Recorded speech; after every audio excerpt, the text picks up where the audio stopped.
Greetings everyone, and welcome to our very first deep dive. Today we're going to be talking about a game that's very close to my heart, Warframe. You could actually say it's free to play done right.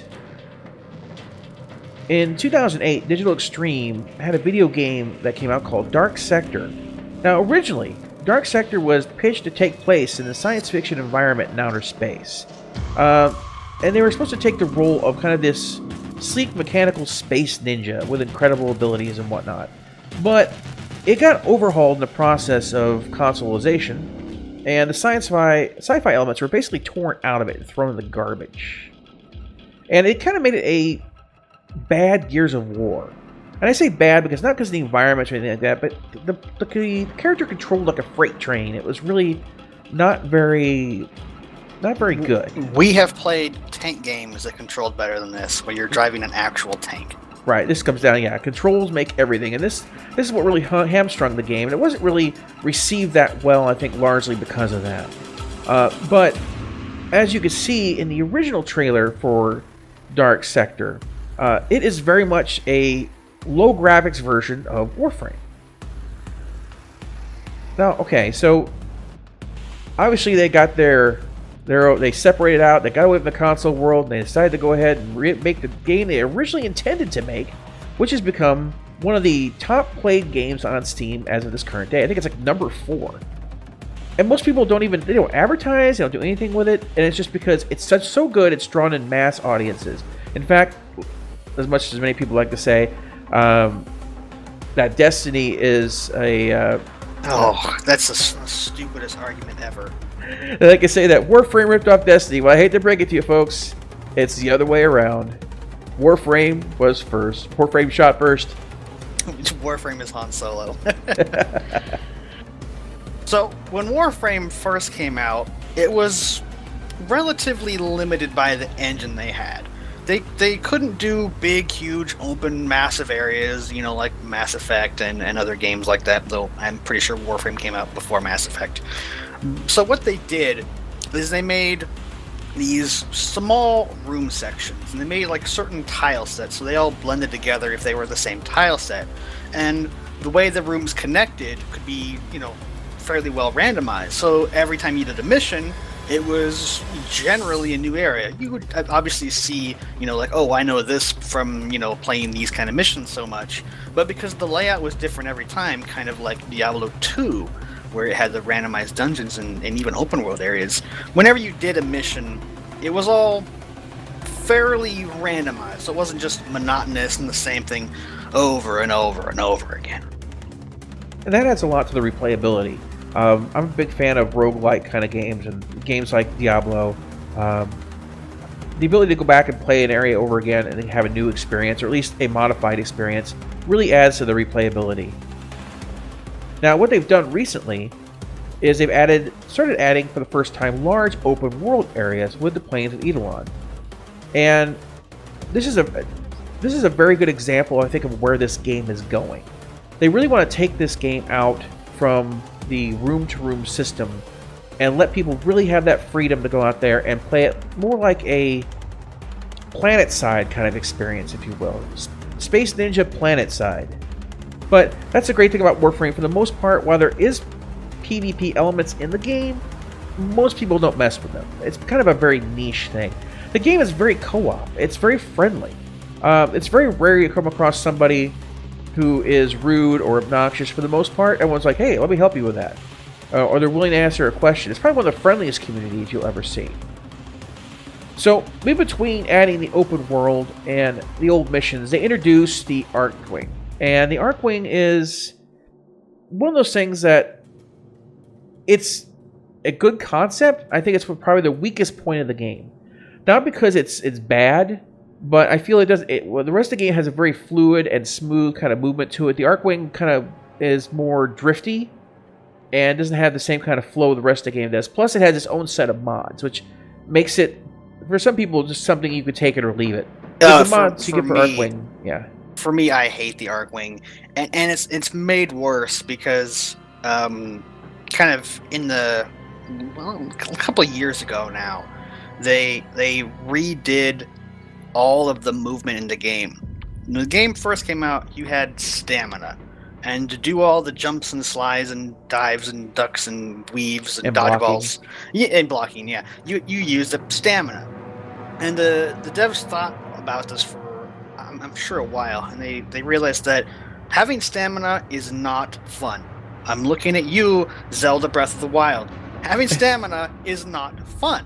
So what they did is they completely removed the stamina. So you can do all the jumps and dives and ducks and whistles and whatever you want to do, pretty much unlimited. And the Arcwing, well, you have the sprint, which is unlimited, obviously. Compared to the freedom and agility you have on the ground, the Arcwing is just, it's not the same game. And so when you switch between the modes, it's really jarring, and you don't have any of your Warframe powers, which if you've been playing the game for a long time, you're very used to. Yeah, each particular Arcwing comes with its own set of powers and abilities, and hit points and shields and all those things like that. So it really does feel like you're playing actually a different Warframe with a graphic of your Warframe inside of it to a degree. Attached. Yeah, it's an area I think they can go back over and really refine and make a lot better. But seeing how they're starting to let us use these in the Plains of Eidolon, they very well may be going to approach it. So that's the weak point of the game, and believe me, that's a part that's so tiny. After you get the Arcwing initially, you're barely going to give it. You any don't even thought. have to touch the missions; they're almost 100% optional. Yeah. And the weird thing about it is, if you're doing the Arcwing missions, you use the Arcwing weapons, you use the Arcwing frame. But if you're using the Arcwing in the open world area, you use all your frame's powers. So that's kind of telling us that, maybe this is how they kind of want the Arcwings to go. I wouldn't mind if they hybridize this, where it's like, I really like the missile launchers from this one Arcwing, and so it's like, but I don't like this power from the Warframe. And allowing you to customize it, like, if you don't want to use that power, or maybe certain powers just don't work in space. So it's like, well, why would I want this in space? Give me an Arcwing power. And combining the mod systems, which we should talk about here in a second, combining them so that the Arcwing uses the Warframe mods and the weapons, obviously use the weapon mods, and just blend the things together more. Yeah, more synergy. Well, in Warframe, you have a variety of what they call Warframes, or classes in a simpler term. And each one of these offers up something different. You have like your ice classes, your electricity, you have your stealthy assassins, your big tanks, you have your crowd control, you have healers, you have everything. And there's actually a lot of healers now. There used to only be one, but now there's 5? Yeah, now there's a lot more. I like the way that the League of Legends lets you unlock new heroes. You can do this in Warframe. Now, how that works is you actually, when you're playing missions, there's parts out there that can drop from certain bosses, or drop in certain areas, or whatever, or by doing certain story missions or whatever. And you piece them together, you build your Warframe. It takes about 12 hours for each part, and 3 days for the frame itself. After that, you got yourself something new to take out into the world. One thing I would like to touch on this, and I'll point this part out first, is this is a game that both Jarvis and I really enjoy. Now, for a while, there was a time where they were doing some things we didn't really agree with, and we kind of stopped playing the game for a while. But since then, we've come back to it just recently, a couple months ago, and we've been really enjoying it. It feels like they've had time to like stabilize and be like, okay, this is what we want to do, and they fix things. But at the same time, they're usually tend to be slow about this, and there are earlier frames, the initial frames that were released with the game, that they just don't match up to the more current ones, because they've had a lot more time to develop these things. So, I'm not going to name any frames or shame anything, but there are certain frames that just don't compare to the new ones, and it's just more of a sad thing, really, when you can think about it, because I enjoyed playing some of these a lot, but when you look back at them and you get into all the little details, because, if you just play the game casually, you'll never run into any of these problems. But if you start playing a lot of the high level missions, like level 50 to 100, those things become just unavoidable. And if you're playing, unfortunately, with the quote-unquote raid system it is now, it's very elitist. And if you're not using a certain thing, if you don't have a certain rank, you can't join these missions. Well, that's the thing too. From what I'm hearing is that it's just a rumor, but the way they're trying to move the games, the devs aren't happy that raids are so exclusive and that very few people actually play them, that they're actually thinking about just dumping them entirely and adding in something new that's more universal. And if that's the direction they go, I absolutely agree with that, because we're trying to make sure this game is just a friendly environment, and the raid environment was not... It doesn't fit the environment they want for their player base. It's just very, as he said, very elitist to that degree, and I think what they want to do is strip that down and kind of pull that out so that people can, not have nice 4-man runs that are simple, they can just queue up for, that are challenging, but simple to get into. And so I think that's the direction they're going to go. They seem to be really, really kind of promoting the idea of co-op, and it's kind of like the way that the frames are made. Like, there's synergy to be found between like abilities or powers. Like I was playing the Haro the other day, and Lightning here loves when a Haro is on his team when he's playing the Titania. Oh, it's awesome. Because when you're playing Titania, you go into this your ultimate power, your number 4.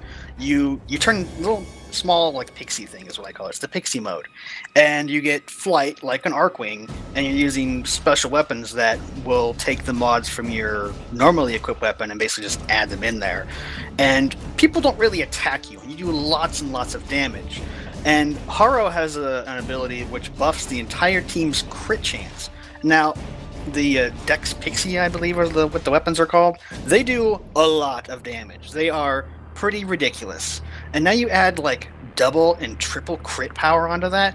I mean, you do like 20,000 damage to something that maybe only has 500 hit points. It is such monstrous overkill. It's just glorious to see all those red numbers popping up. Yeah, exactly. Plus the synergy the Haro has between energy restoration for the team, hit points for the team, and at the same time being able to take that buff that it gives the team, use it on itself, and then also dish out that damage back into the mix. So there's all sorts of different frames that just that are just going to blend together so well. And it's about when you learn your frame, there's some real depth there depending upon who's on your team and what they're doing and what you're doing. And of course, everyone loves to have a Frost on their team. Let's just face it. Yeah, Frost is pretty great for tanking. And another thing is the way the upgrades work. If you have a power that's like, this is the only power I want to use, you can pretty well tailor custom by use of the different mods to make it so like this one power is amazing.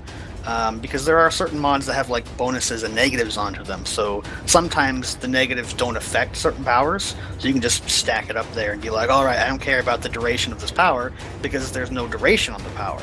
So it might lower some of your other abilities, but it'll massively increase the other one. The mod system, and think of it like a card collection. You go out there, you fight mobs, cards drop, and you pick them up and they go into your collection.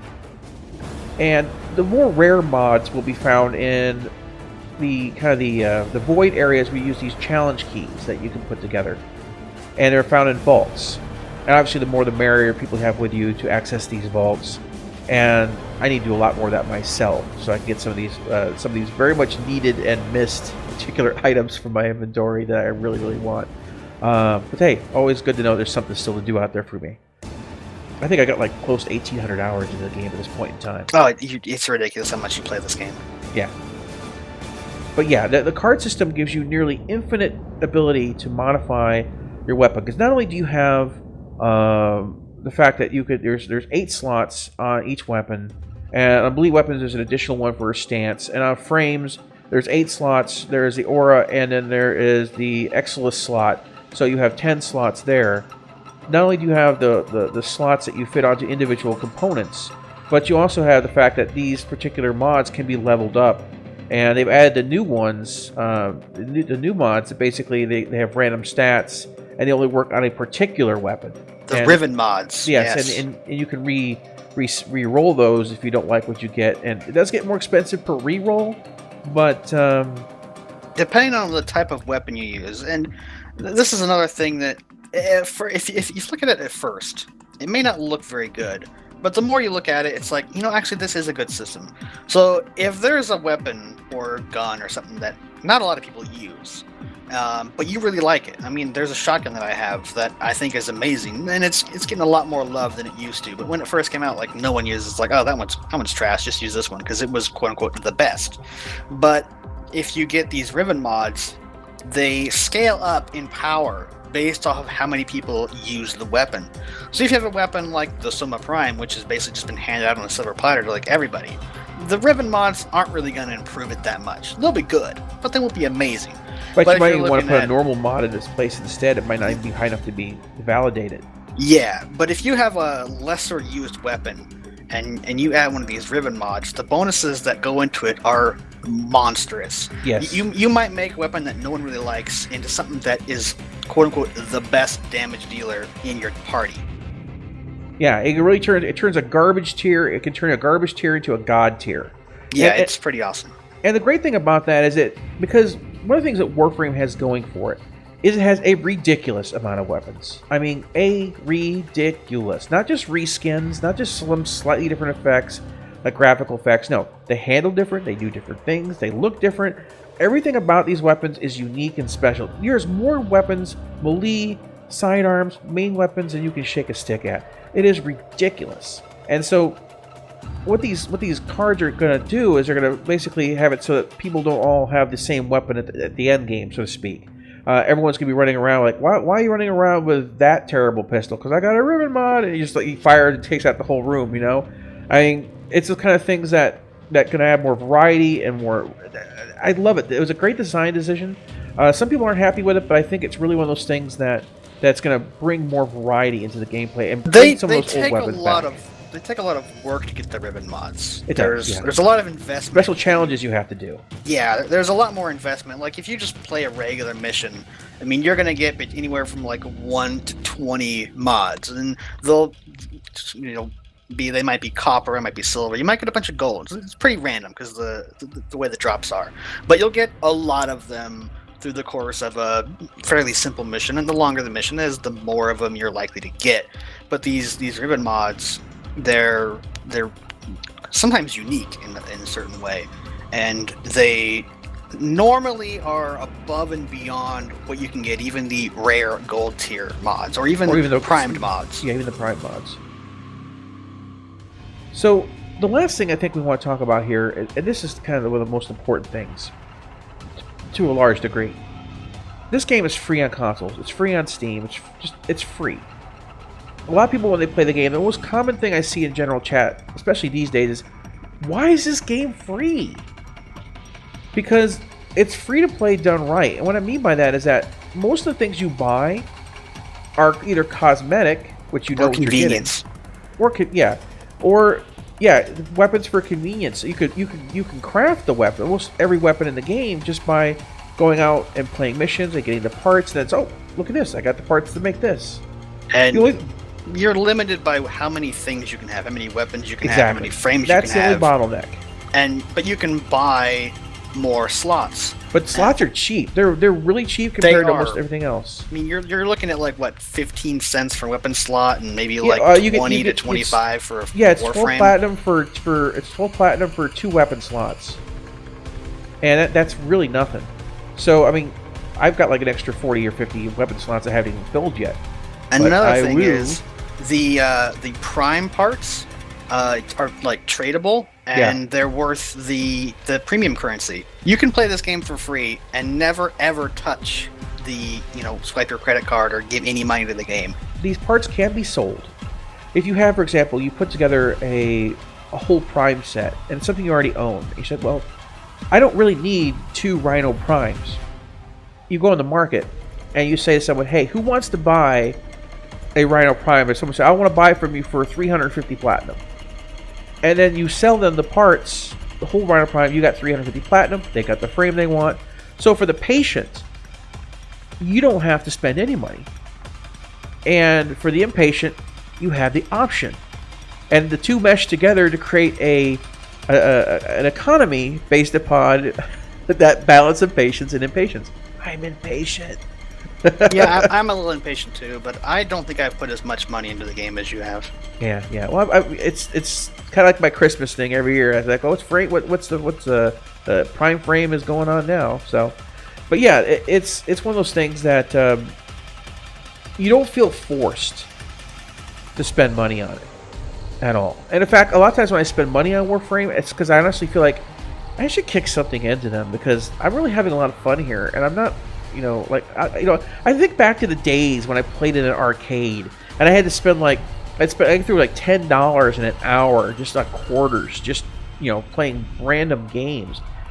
I can chip out a couple bucks to support the game to get myself a nice cosmetic chest piece or something like that. I don't care. Or more frame slots or weapon slots. Yeah, or whatever for down the road. It doesn't bother me.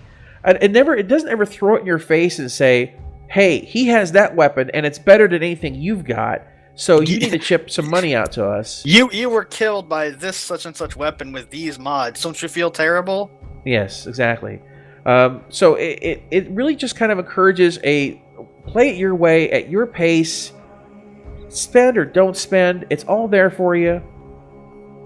It is honestly probably one of the best free-to-play models you're ever going to see on the market.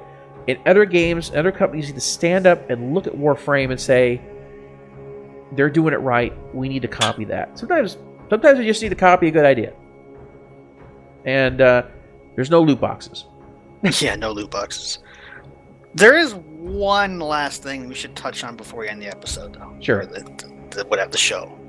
Is that they're starting to add story missions to Warframe. Initially, there really wasn't any story. It was a little bit of tidbits here and there, and people would gleam it like, oh, well, maybe they're referencing this, and they'd pull information from the original game Dark Sector and kind of like try and mesh the two together to give you a story. But now they're just flat out telling you a story. Oh, yeah. And for the longest time... one. Yeah, for the longest time, I didn't want to do it because, frankly, some of the missions for the storyline are kind of hard and tedious and grindy. And one thing I don't like is grind. Unfortunately, Warframe can be a grindy game if you let it do that to you. But I finally kind of, quote-unquote, bit the bullet, and I decided, I'm just going to do these because they unlock certain things and more of the game opens up. So I started going into the story missions pretty hard, and Jarvis had mostly spoiled it. I already knew most of the stuff anyway from just videos I'd stumbled upon. So I knew it was going to happen. But, I mean, when it actually played out in front of you, you're like, holy crap, I can't believe this is Warframe. If they took everything out of Warframe right now, just closed it down, built a new game with more of a single-player style thing, which maybe you could play with friends, and released it as a, 40-hour RPG game, I'd be blown away by the story. It's crazy. And I knew it was going to happen. And I look forward to more.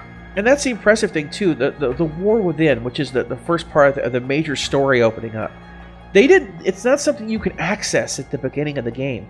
You have to actually progress in the game, and then it's going to bring it up to you. So you could say it's a little bit of a bold choice to say that, okay, we're going to give you story if you're invested in the game. But the story is so well done. I mean, the elements it's amazing with the music and everything about it. I was so taken aback when I played it the first time. I wasn't expecting that. I wasn't expecting that from any level of story from anything free to play. I just hit me upside the head like a hammer, and totally invested me in the game itself. Just from what the lore they're building in. All right, folks. Well, that's about everything for this episode of Deep Dive. And as we sign off here, I want to share with you a little video I put together to show you some of the atmosphere, show you some of the way I feel about the game.